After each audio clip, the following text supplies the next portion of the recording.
اهلا بيكم ريفيو جديد وانت الاهم. كل الناس اللي بتسأل على النصايح ازاي تحافظ على العباية بتاعتها اللي هي لونها اسود وتفضل لو حتى 5 سنين تفضل بنفس لونها، يا ريت تقول لنا بقى يا استاذ ايهاب النصايح عشان يقدروا يحافظوا على العباية على قد ما يقدروا. هو بص حضرتك، العبايه السوداء عامه لو انت جايبه عبايه حتى لو ب 5000 جنيه مش هنقول عبايه رخيصه.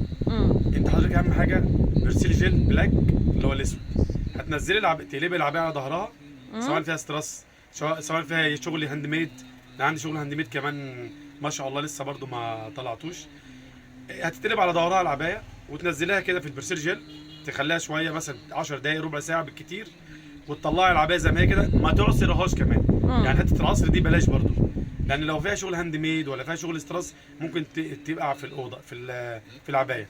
تخليها زي ما على مكان كده، تفضي الميه اللي فيها وبعد كده تنشريها زي ما هي كده. العبايه هتفضل عندك لو 5 سنين اكنك لسه شاريها امبارح. يبقى بظهرها وتحط عليها برسيل جل، مش المسحوق البرسيل لا لا العادي. لا لا. برسيل جل وما تعصرهاش. ما تتعصرش، لا العبايه ما تعصرهاش. 3 حاجات. ده بالنسبه للقطيفه. القطيفه هي ميه فقط، ميه بارده، مش يعني ميه من الحنفيه ولا ميه سخنه ولا ميه مفلتره، لا ميه عاديه من الحنفيه.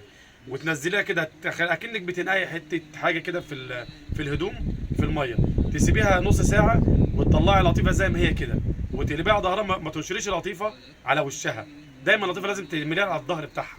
ليه بقى؟ تحافظي على الوبره بتاعت القطيفه، وتحافظي على لون القطيفه، وتحافظي على الخامه ان هي ما تغيرش ولا توبر.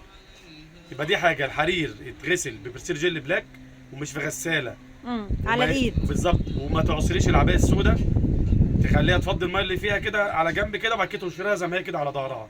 القطيفه في ميه بس من غير مسحوق خالص، لان في مسحيه دلوقتي بتنزل فيها مواد عامله زي الفانيش كده بيتغير لون الحاجه خالص تماما. حتى لو ترنج براند برضو ممكن تلاقي ايه اللون اتغير زي ما هي في الميه كده، وتطلعيها على يتقلب على ظهر القطيفه وتتنشر كده على ظهرها.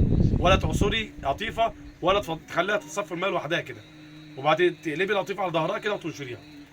بالحاجه دي هتحافظي على حاجتك اكنك لسه شاريه الحاجه، لو بعد 5 سنين اكن الحاجه لسه جديده. شكرا جدا يا استاذ ايهاب، وانتظرونا في فيديو جديد وانت الاهم. وكل النصايح اللي نفسكم فيها دي ازاي تحافظي على العبايه كانها لونها اسود، كانها لسه شارياها جديد حتى لو فضلت معاكي 5 سنين. تمام.